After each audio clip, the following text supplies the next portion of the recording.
Lo que acaban de leer, si alguno cree que sabe algo, todavía no lo sabe como lo debe de saber. Este es uno de los consejos más importantes que yo he recibido del apóstol Pablo y es lo que me mantiene a mí estudiando, voy al paso, no me la sé toda, solamente soy un pastor que me gusta estudiar y he tenido la experiencia por la misericordia del Eterno de darme cuenta de que texto de las escrituras, yo la estaba enseñando en el contexto teológico donde fui entrenado y no en el contexto original de la escritura. Así que llevo varios años estudiando todo lo que tiene que ver con los contextos, los elementos del contexto, el elemento hebraico, histórico, legal, etcétera. Y mi vida ha cambiado. Mi vida ha cambiado y estoy deseoso de compartir con ustedes cosas que he aprendido. ¿Me las sé todas? No, bajo ninguna circunstancia. Todos estamos aprendiendo y aprendemos los unos de los otros.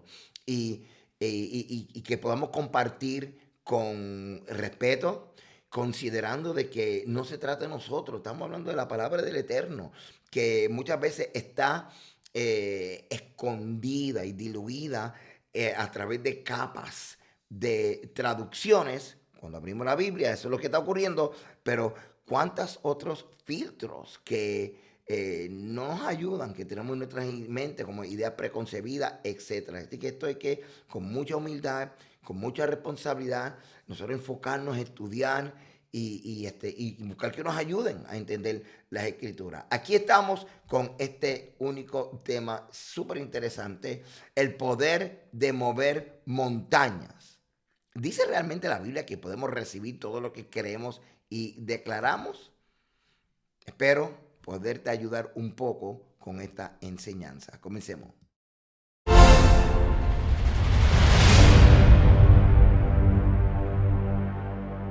Bueno, amados, en mi página walteragosto.org, desde el miércoles 22 de febrero, ok, vas a encontrar este tema, el mismo tema que este, lo único que este es el tema que tú vas a encontrar ampliado en mi página de estudio de walteragosto.org. Ahora, ¿qué es lo que estoy haciendo hoy con ustedes aquí en mi página de YouTube? Y gracias por estar aquí conmigo. Gracias por darle like. Dale like, dale like. Y gracias por darle la notificación para que cada vez que yo suba esta enseñanza, usted sea el primero que se entere.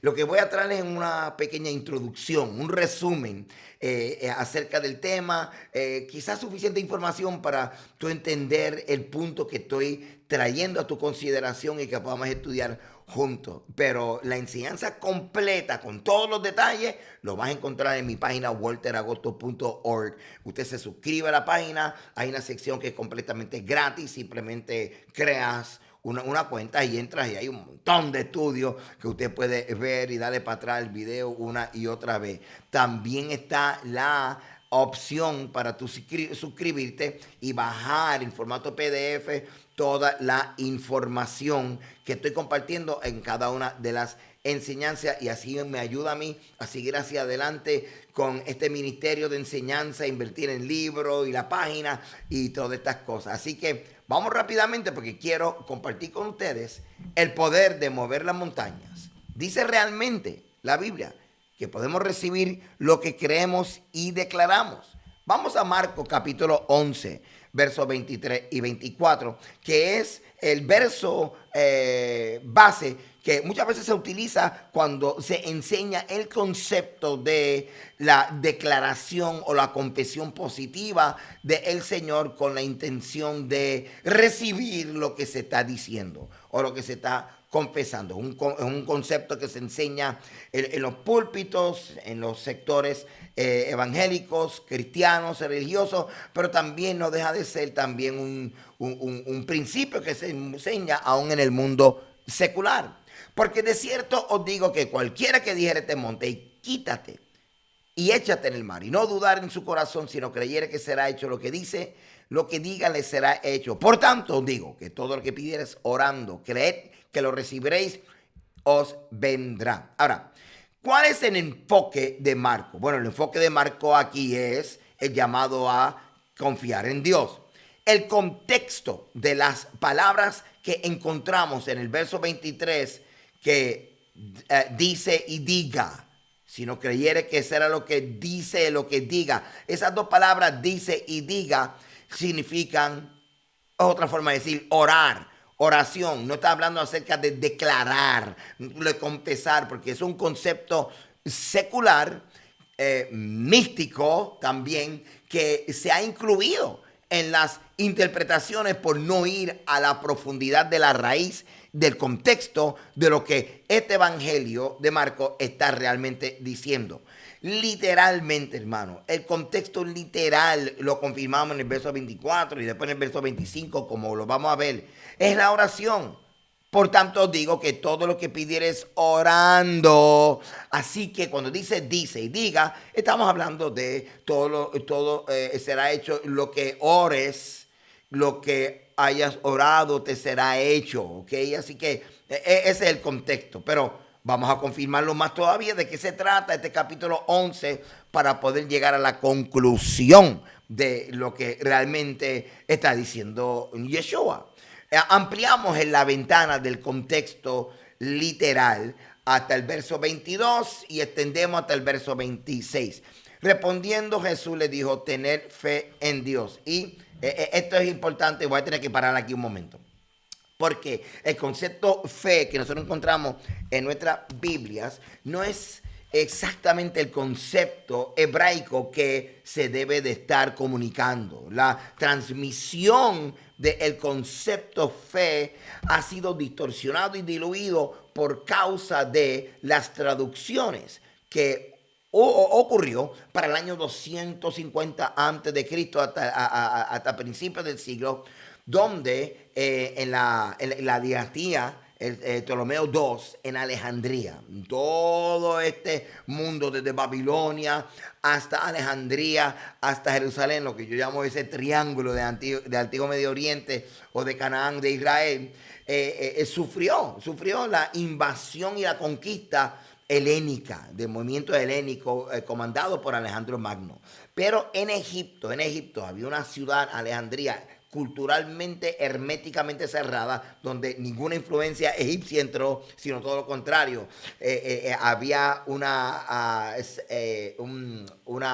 se estaba aculturando, la gente estaba transformándose culturalmente y el amor y el interés y la curiosidad por la mente griega, que era la intención del helenismo, estaba avanzando, incluyendo a los judíos que vivían en Alejandría, los judíos que vivían en Babilonia, donde luego nace los escritos judíos rabínicos como el Talmud, etcétera. Estaban en contra de toda esta traducción del griego por la siguiente razón. Se iba a afectar la comunicación acertada de lo que es concepto hebraico. Así que del concepto hebraico que encontramos en la palabra emuná, al traducirlo al griego, que no se podía traducir, se buscó un equivalente llamado pistis.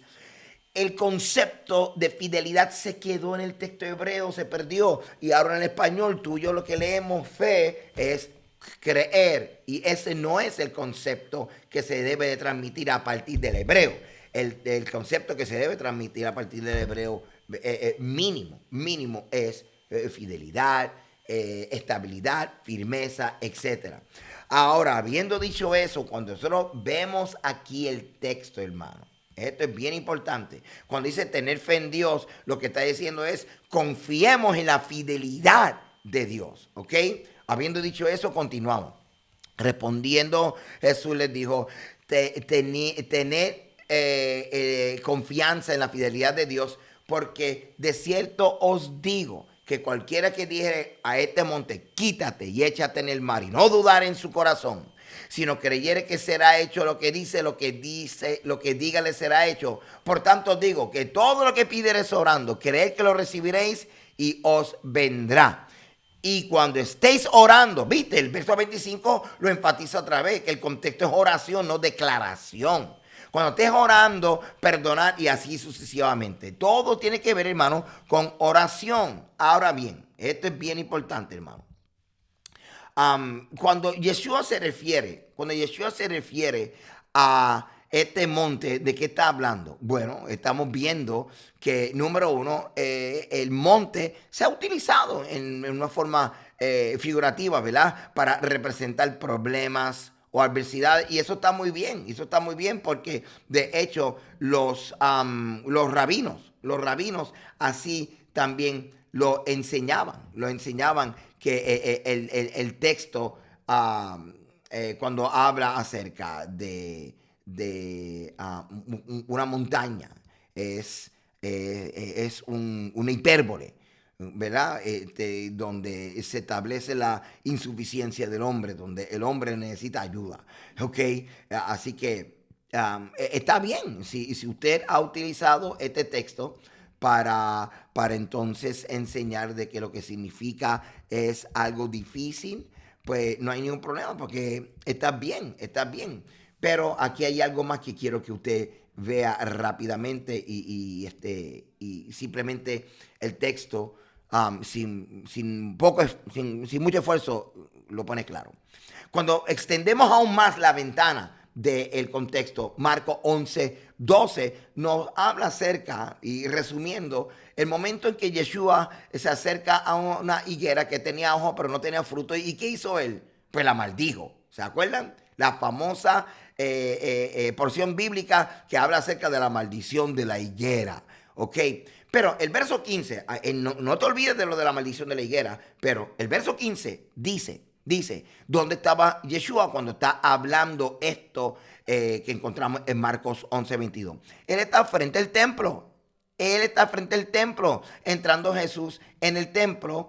Y esto es importante, hermano, porque ahora podemos identificar dónde estaba Yeshua cuando dijo, si alguno le dijere o si alguno ora hacia este monte o ora acerca de este monte, lo que se está refiriendo es a que al templo. Miren esto, hermano. Si usted va a Israel y usted va a escuchar que el lugar donde está el templo se llama el Temple Mount, o el monte del templo, o el monte. Así que el monte, en el contexto del lenguaje judío, es el templo. Habiendo dicho eso, entonces vemos que Yeshua de lo que estaba hablando era del templo. Ahora, esa frase de quítate y échate en el mar. Esto viene de la mentalidad judía, que a veces no consideramos las conversaciones de Yeshua y entre judíos en el texto, y es el concepto de desarraigador de montañas, ¿ok? Y eso es lo que tenemos que ver aquí. Así que en la literatura rabínica tenemos dos opciones de qué significa desarraigador de montañas. En la literatura rabínica, donde la frase connota un rabino, de hecho, rabino que se llama Rabá, Rabá, no me acuerdo el otro nombre de él, pero deja ver si yo lo encuentro por aquí. Rabá, bueno, yo, yo lo tenía por aquí, y ok, se llama Rabá Nahmani,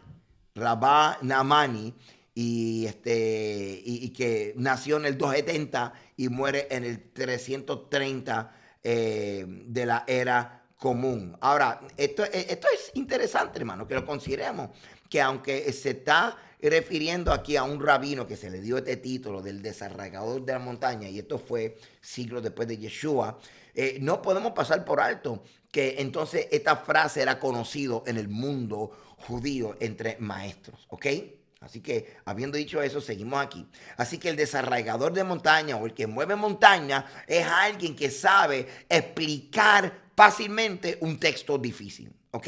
Por el otro lado, el desarraigador de montaña por excelencia, el que puede mover el monte, en el contexto de que sea el monte, es Dios mismo, el único que puede emitir un juicio para que el templo sea juzgado, removido o reconstruido. Es Dios, nadie más. Así que cuando nosotros vemos, hermano, estas opciones concretas en el contexto de la mentalidad judía, tenemos que considerarlas cuando estamos viendo que Yeshua está diciendo, si alguno ora hacia el monte, ¿ok?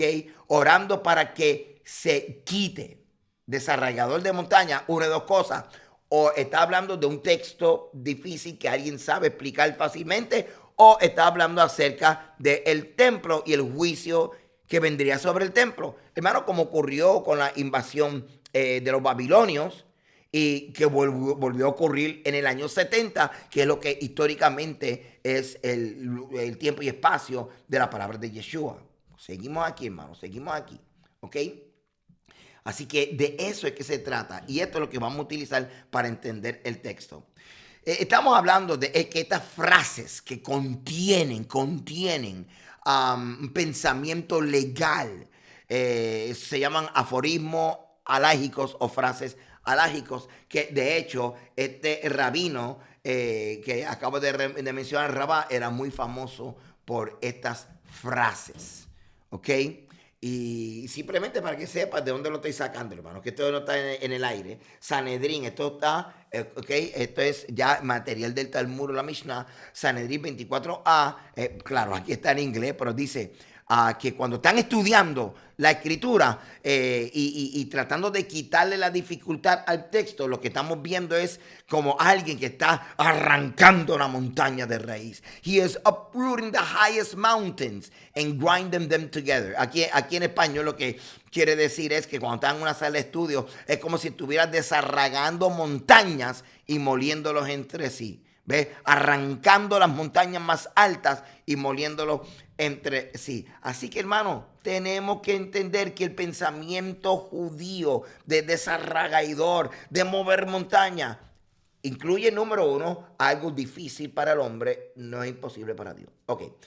Y otro nivel, considerando el contexto judío, las palabras de Yeshua el judío, es el siguiente. Mira, se me movió el pelo ahí, bendito Dios. Es alguien que está extrayendo, moviendo la montaña de dificultad, extrayendo la raíz de dificultad para que puedas entender el texto más fácilmente. ¿Ok? El desarraigador de montañas, el único que puede dictar juicio sobre el monte, sobre el templo, que es el Eterno, sea para destruirla como para reconstruirla. ¿Ok?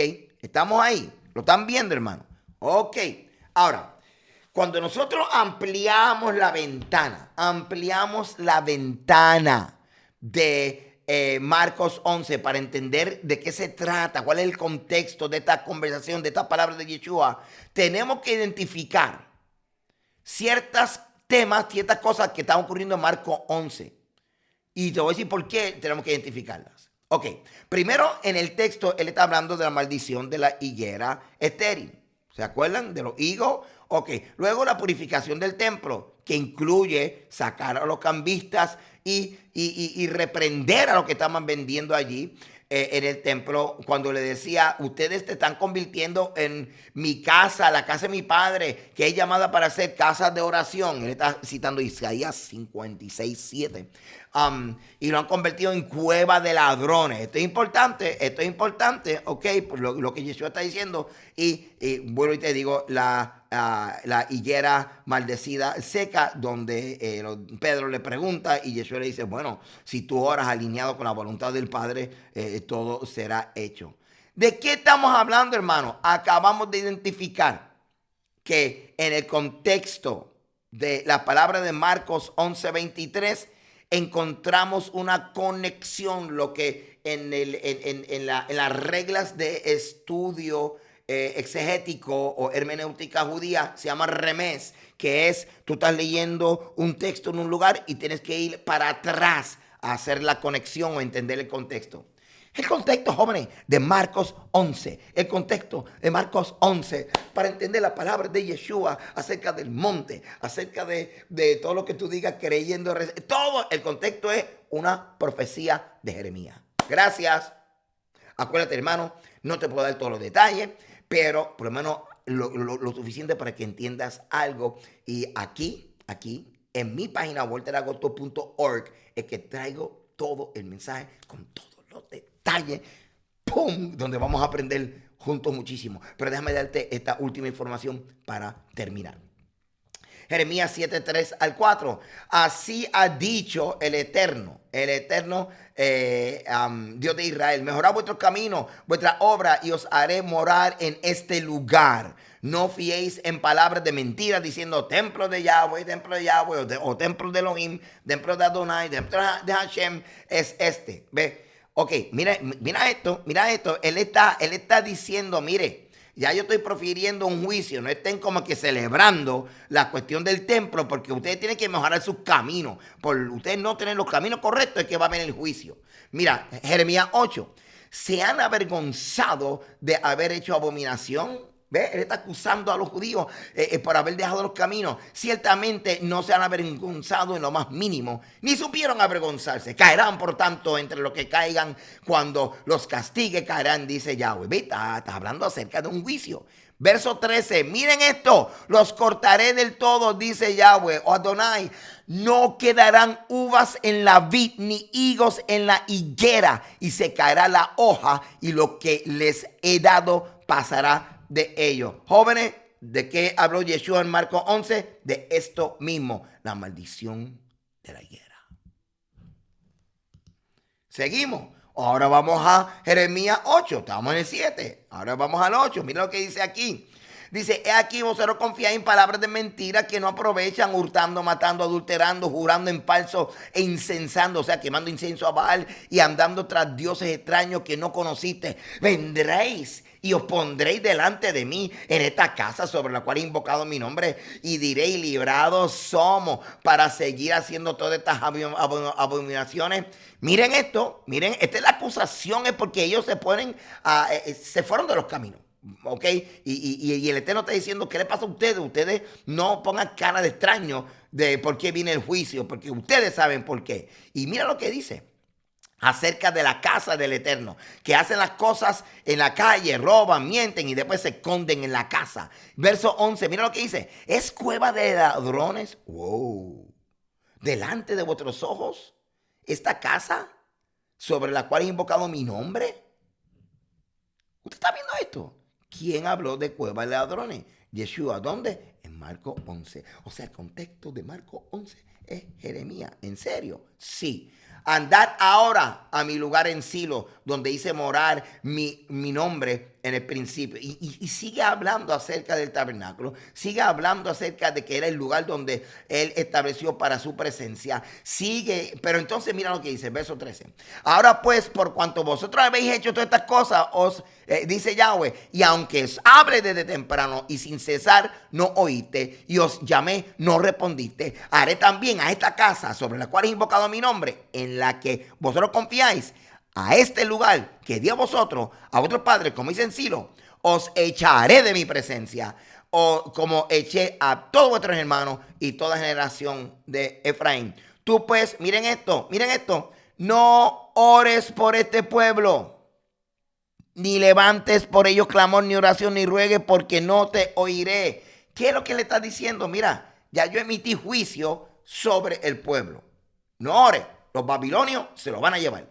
No, ya yo emití juicio sobre el templo por culpa de ellos. No ores por el templo, porque viene juicio, va a ser destruida. Y eso fue lo que ocurrió. Lo que Jeremías estaba diciendo todo el tiempo era diciéndole al pueblo de Israel, a los judíos específicamente: mira, no resistan, ustedes se lo buscaron. El juicio del Eterno es justo. Es difícil, es justo. No hagan alianza con los egipcios para pelear contra Babilonia. Como quiera, el juicio del Eterno va a prevalecer. Jóvenes, el Eterno es el desarraigador de montaña, que cuando Él dice una cosa, va a ocurrir. Es el desarraigador de montaña. Cuando Él juzga el templo, no ore por el templo, no ore por la montaña, no ore por los judíos, no ore porque ya hay un juicio. Si tú vas a orar, tienes que confiar en la fidelidad de Dios. Y ya Él emitió un juicio. Así que si tú vas a orar, ora consciente de que viene un juicio. Así que si tú oras, ¿qué fue lo que Yeshua hizo? Él oró alineado del juicio, porque venía un juicio, venía hermano, en la destrucción del templo en el año 70, eso estaba ahí. Entonces, ¿qué pasa? ¿Qué hizo Yeshua? Totalmente profético. Y él oró acerca, usando lenguaje de Jeremías para que nosotros pudiéramos entender qué es lo que está ocurriendo. Y él oró, hablando acerca de la maldición de la higuera. Y cuando vio Pedro, mira, se secó la higuera, era como Yeshua, así porque yo oré alineado al juicio del Eterno, al juicio del Padre. Y cuando tú oras alineado con el juicio del Eterno, cuando tú oras en la voluntad del Eterno, todo lo que tú oras lo vas a recibir. Pero si tú oras en contra de la voluntad de Dios, tú vas a recibir lo que tú oras. No, eso está claro ya. Está diciendo el texto que todo lo que tú desates y declares, ¿lo vas a recibir? No. Porque cuando coges Marco 11 y lo ves en el contexto de Jeremías, te estás dando cuenta que lo que Yeshua está haciendo es lo mismo que el profeta Jeremías le decía al pueblo. Que caminen, que oren y hagan todo alineado con el juicio del Eterno. Y eso es lo que está ocurriendo en este texto. Así que Yeshua, el contexto de sus palabras, en Marcos 11, está recordando Jeremías 7 y 8. Claro, aquí pongo 7 y 16. ¿Ok? Entonces, tenemos que pensar bien cómo Dios espera que oremos. Vamos a pensar si la administración del templo del primer siglo es funcionalmente equivalente a la administración del templo del siglo 6 antes de Cristo. Hello, sí. Y si Dios ordenó a los fieles a que no oren ni intercedieran en favor del predecesor, entonces, ¿en qué sentido puede Yeshua exhortar a los fieles a orar e interceder por la administración del templo existente? Como quien dice, hello, es lo mismo, hermano. Así que lo que estamos hablando aquí es que si los fieles no pueden orar ni suplicar por el régimen del templo actual del primer siglo, se sigue lógicamente que solo pueden orar y suplicar contra el régimen del templo si van a presentar peticiones relacionadas con él, pues en esa dirección es el juicio del que puede desarraigar la montaña. O sea, el Eterno está diciendo a nosotros a través del texto, Yeshua está haciendo la misma función del profeta Jeremías, enseñándole al pueblo cómo proceder, cómo orar en línea a mi voluntad y a mi juicio. Tengo mucho más que explicarles, mucho más que aprender, pero te espero desde el 22 de febrero del 2023 va a estar en mi página. Esto es lo de hoy. Esto es lo de mi página. Esto es lo de hoy. Esto es lo de mi página. Ok. walteragosto.org. Desde el 22 de febrero. Usted va a entrar allí y esta enseñanza que te di como que a un lado, lo va a ver completo. El Señor te bendiga, el Señor te guarde. Gracias por estar conmigo este ratito. Dale like aquí en la página de YouTube. Comparte en tus redes este tema porque posiblemente en tu página, en tus redes, en tu muro, haya mucha gente como tú y yo que nos gusta estudiar y que queremos aprender. Esto no es cuestión de minimizar a nadie, ridiculizar a nadie, juntos aprender la misericordia del Eterno y la sabiduría del Espíritu de Dios. ¿Ok? Así que gracias por estar conmigo este ratito. Dios te bendiga y Dios te guarde. Seguimos aprendiendo.